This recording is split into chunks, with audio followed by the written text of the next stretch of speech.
My name's Jennifer, a certified English teacher and communications expert. In this video, I share 3 tips on how to understand native English speakers. At the end, I share with you a bonus tip that you can use for daily practice. Okay, let's dive in. Tip 1, understand reductions. Now, what exactly are reductions? Well, reductions are natural changes that take place to pronunciation to make sounds smaller, and so we can say sentences easier without pauses. So notice how I say they're natural pronunciation changes. English speakers don't consciously think about using reductions. I guarantee you, if you asked any English speaker if they use reductions, they would say, "What are reductions?" They would have no idea. And if you point it out to them and say, "But did you notice you said this instead of this?" They would say, "Oh yeah, I did." But they wouldn't understand why. This is because they're natural. They don't think about them. It just takes place. So, for example, instead of saying, "What are you doing?" which is what many students would learn in a textbook and in a classroom, they would learn, "What are you doing?" This is not how a native English speaker would say this. What we would do is we would reduce the sounds to eliminate the pauses, and instead I would say, "What you doing?" Whatcha. So notice how I take "what are you" and I combine the sounds into one. Whatcha, whatcha. And then doing, I reduce the sound as well into doing, doing. Whatcha doing? What you doing? What you doing? Because this is easier for me to say than "what are you doing?"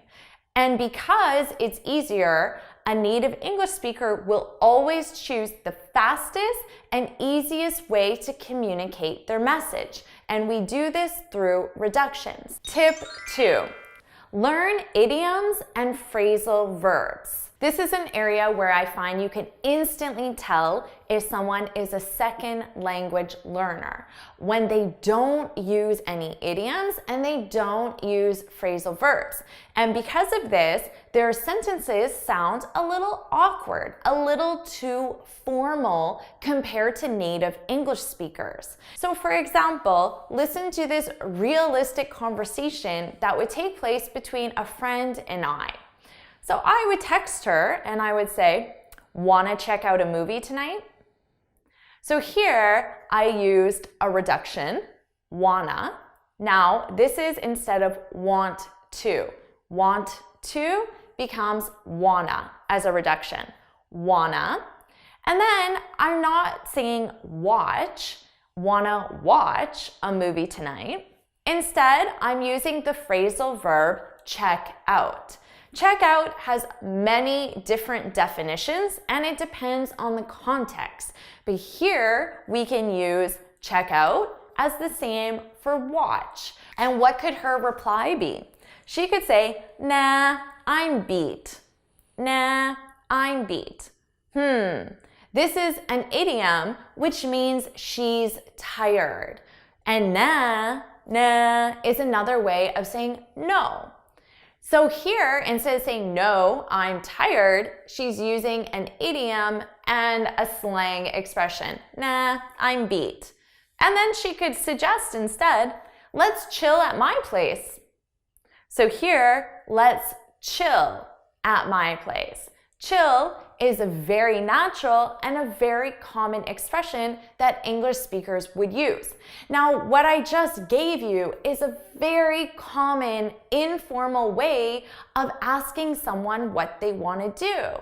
But students would need to know these reductions, idioms, and phrasal verbs in order to understand this expression. So I encourage you to start learning the most common ones. Tip 3.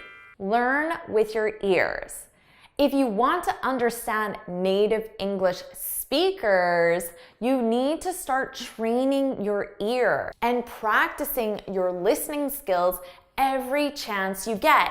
Because let's be honest, reading a book is not going to improve your listening skills. Yes, you can definitely learn vocabulary, phrasal verbs, and idioms from a book, but the way they're pronounced is probably different than what you would expect by reading it. Spelling and pronunciation are very different in English.